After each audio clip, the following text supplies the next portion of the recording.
नमस्कार दोस्तों, आप सभी का स्वागत है मेरी वाली जॉब यूट्यूब चैनल पे।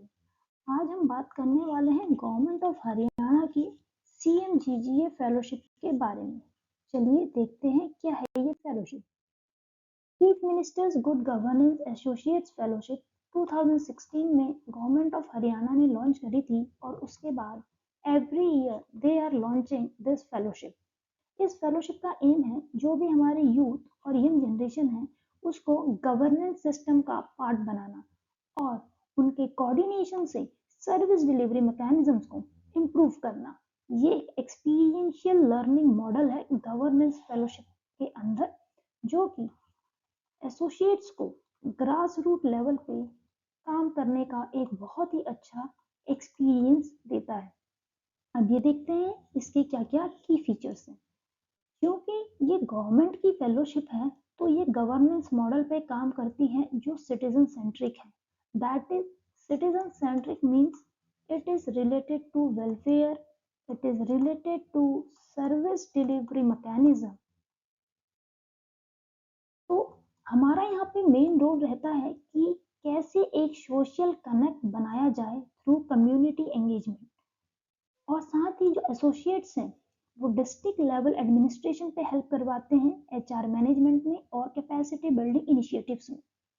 गवर्नमेंट के जितने भी प्रोग्राम्स हैं, पॉलिसीज हैं, उनका ग्राउंड लेवल इम्प्लीमेंटेशन देखना, उनके लिए फीडबैक मैकेनिज्म्स क्रिएट करना एंड देन उनकी पॉलिसीज को एनालाइज करना, ताकि हम जो गवर्नेंस में हमारी लोकल प्रायोरिटीज हैं क्या वो कंप्लीट हो पा रही है या नहीं, इसका एक असेसमेंट हो सके। अब देखते हैं इसे जो गवर्नमेंट ऑफ हरियाणा है वो इस साल किसके साथ लॉन्च कर रही है।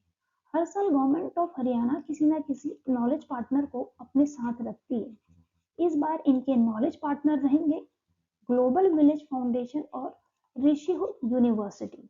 ये 2 इयर्स की फेलोशिप रहेगी जिसके अंदर एसोसिएट्स को डिस्ट्रिक्ट लेवल पे प्लेस किया जाएगा और आफ्टर 1 ईयर रिव्यू कमेटी उनकी परफॉर्मेंस को रिव्यू करते हुए एसोसिएट्स को स्टेट लेवल और CM ऑफिस के साथ अटैच भी करवा सकती है।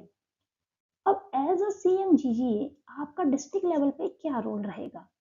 जितनी भी गवर्नमेंट की फ्लैगशिप स्कीम्स एंड प्रोग्राम्स हैं उनका मॉनिटरिंग एंड इवैल्यूएशन के आप पार्ट रहेंगे। साथ साथ जो स्टेट प्रोग्राम यूनिट है उसने जो भी डाटा कलेक्ट किया है या फील्ड डाटा को जो एनालाइज करने का काम है उसमें आप असिस्ट करेंगे और कम्युनिटी कनेक्ट बनाएंगे, सिटीजन एंगेजमेंट बढ़ाएंगे। कैसे बढ़ाएंगे? फीडबैक मैकेनिज्म से, ग्रास रूट लेवल पे फील्ड विजिट पे जाके ट्रेनिंग। ये जो ट्रेनिंग होती है ये फील्ड इमर्जन ट्रेनिंग्स होती हैं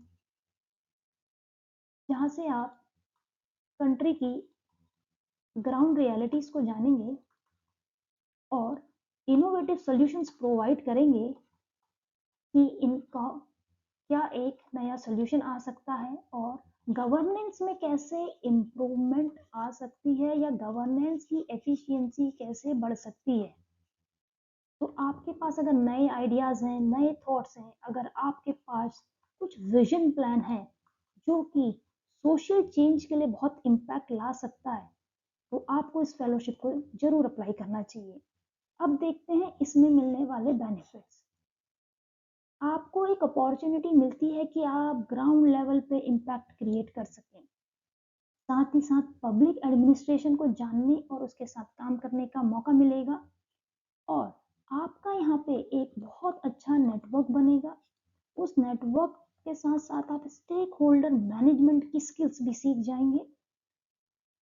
और जो लोग फ्यूचर में PhD या हायर स्टडीज में जाना चाहते हैं, अपने रिसर्च वर्क एंड पब्लिकेशन में जाना चाहते हैं, उन्हें ये ग्राउंड एक्सपीरियंस के लिए बहुत अच्छी फेलोशिप है। इसमें आपको मंथली स्टाइपेंड 90K का मिलेगा। ये मैं मॉनेटरी बेनिफिट्स की ही बात कर रही हूँ। साथ में आपको आपका TADA जो बनेगा वो मिलेगा और जितनी भी गवर्नमेंट स्टेट हॉलीडेज होंगी वो भी आप अवेल करेंगे। What are the skills and qualities which they are expecting from a associate. वो एक problem solving skill, analytical skills होनी चाहिए, उसके अंदर लीडरशिप और टीम वर्क एबिलिटीज होनी चाहिए, and most important is adaptability. Since यहाँ पे आप लोगों को जो हरियाणा के 22 डिस्ट्रिक्ट्स हैं उनमें प्लेस किया जाएगा, और वहाँ पे आपको रिमोट एरियाज में भी काम करने के लिए भेजा जा सकता है, तो चाहे वो विलेज लेवल हो, ब्लॉक लेवल हो, डिस्ट्रिक्ट लेवल हो या स्टेट हेडक्वार्टर हो। इसीलिए आप ट्रैवलिंग के लिए फिट होने चाहिए। साथ ही साथ आपको कहीं पे भी काम करने की अनुमति नहीं रहेगी, since it's a paid fellowship और आपको बहुत अच्छा स्टाइपेंड दे रही है, तो you are not suppose to work anywhere, whether it is paid or whether it is unpaid. Local level पे आपको कम्युनिटी के बीच में काम करना है, पब्लिक के बीच में काम करना पड़ेगा, इसलिए आपको हिंदी और इंग्लिश में प्रोफिशिएंसी होना बहुत जरूरी है। अब बात कर लेते हैं इसके सिलेक्शन प्रोसेस की। इसका सिलेक्शन प्रोसेस 2 स्टेज में है, जिसमें आपको 4 पैरामीटर्स के बेसिस पे असेसमेंट किया जाएगा। पहला, जब आप अप्लाई करेंगे तो उसमें जो शॉर्टलिस्ट कैंडिडेट होंगे उनका एक साइकोमेट्रिक टेस्ट होगा, और जो इस साइकोमेट्रिक टेस्ट को क्वालिफाई करते हैं उनका रिटन असेसमेंट और पर्सनैलिटी इंटरव्यू टेस्ट होगा। अब इसमें कौन सी वो 4 पैरामीटर्स हैं जो आपके देखे जाएंगे, वो आपका है डेटा एनालिसिस और प्रेजेंटेशन स्किल्स, आपकी कम्युनिकेशन स्किल्स, आपकी लीडरशिप स्किल्स, और आपका थॉट प्रोसेस और विजन प्लान। क्या आप कोई इनोवेटिव आइडियाज दे सकते हैं या नहीं, क्या आप कुछ इनोवेटिव सॉल्यूशन दे सकते हैं कि नहीं, जो कि लोकल नीड्स को या प्रायोरिटीज को कंप्लीट करता हो। अब इसके फॉर्म स्टार्ट हो गए थे 4 अक्टूबर को, उसके बाद इसकी डेट एक्सटेंड हुई थी 10 अक्टूबर के लिए, देन 12 अक्टूबर, एंड फाइनली अब 15 अक्टूबर एक नई डेट आ चुकी है। तो आप सभी से रिक्वेस्ट है, जो भी कैंडिडेट एलिजिबल हैं और जो फ्यूचर में सोशल सेक्टर पे या डेवलपमेंट सेक्टर या एनजीओ में काम करना चाहते हैं, वो इस फेलोशिप को जरूर अप्लाई करें। ये एक बहुत ही करियर लॉन्च करने के लिए बहुत अच्छी अपॉर्चुनिटी है। तो सिंस आपके ये फॉर्मेटिव ईयर्स ऑफ करियर होते हैं, आपको इस तरीके की फेलोशिप्स को जरूर ज्वाइन करना चाहिए। पूरा प्रोसेस कंप्लीट होने के बाद 1 दिसंबर से ये फेलोशिप स्टार्ट हो जाएगी। यहाँ पे मेनली 9 सेक्टर्स पे काम होगा। एजुकेशन सेक्टर पे women empowerment, public service delivery, rural development, roadways, skill building, sanitation, health care and urban development. ये 9 सेक्टर इस बार इस फेलोशिप में कवर हो रहे हैं। अब इसका एलिजिबिलिटी क्राइटेरिया देख लेते हैं। कोई भी इंडियन सिटीजन जो 28 ईयर्स का है एज ऑन 30 जून 2025, ये आप जरूर चेक कर लेना अपनी एज का क्राइटेरिया। और जो सोशल सेक्टर पे काम करना चाहता है, सोशल चेंज के लिए काम करना चाहता है, या ग्राउंड लेवल इम्पैक्ट क्रिएशन के लिए काम करना चाहता है, they are most welcome. Qualification simple graduate और post graduate in any subject, minimum 60% होना चाहिए, और जिसने 4 ईयर या 5 ईयर डिग्री कोर्सेज भी करे हैं, प्रोफेशनल कोर्सेज भी करे हैं, वो लोग भी एलिजिबल हैं। इसमें 1 ईयर का मिनिमम वर्किंग एक्सपीरियंस मांगा है, बट ये एक डिजायरेबल कंडीशन है, तो इवन जो फ्रेशर्स हैं उनको ये अप्लाई करना चाहिए, at least to take the experience of this whole process. तो चलिए अब देखते हैं इसकी वेबसाइट को विजिट करके। जैसे ही आप लिंक पे क्लिक करते हैं तो ये आपको कुछ इस तरीके का एक इंटरफेस दिखाई देगा। यहाँ पे आप अप्लाई नाउ पे क्लिक करेंगे और उसके बाद नीचे स्क्रॉल करने के बाद आपको रजिस्टर करने का ऑप्शन आएगा, जहाँ पे आप अपना name, email ID, phone number enter करेंगे। उसके बाद अपना स्टेट सेलेक्ट करेंगे और उसके बाद अपनी सिटी सेलेक्ट करेंगे। कोर्स में इसमें एक ही ऑप्शन दिया है CMGGA का, उसे आप सेलेक्ट कर लेंगे। उसके बाद नीचे दिए हुए टिक बॉक्स पे आप क्लिक करेंगे और रजिस्टर को दबा देंगे। अब उसके बाद यहाँ बैक टू होम पे आपको क्लिक नहीं करना है, वेट करना है। यहाँ पे आपका डैशबोर्ड जनरेट होगा। यहाँ पे आपको अपनी ईमेल आईडी का वेरिफिकेशन करना है और ये आपकी ईमेल पे भी एक लिंक आएगा इसका। उसके बाद आप अपना मोबाइल नंबर डालेंगे और उसे वेरीफाई करवाएंगे। जैसे ही आप उसे वेरीफाई करवाते हैं, एक OTP सेंड करा जाएगा। उसे आप एंटर करेंगे। एंटर करने के बाद आपको अगर अल्टरनेट मोबाइल नंबर डालना है तो ठीक है, अदरवाइज आप इसे सेव एंड नेक्स्ट पे क्लिक करके कंटिन्यू भी कर सकते हैं।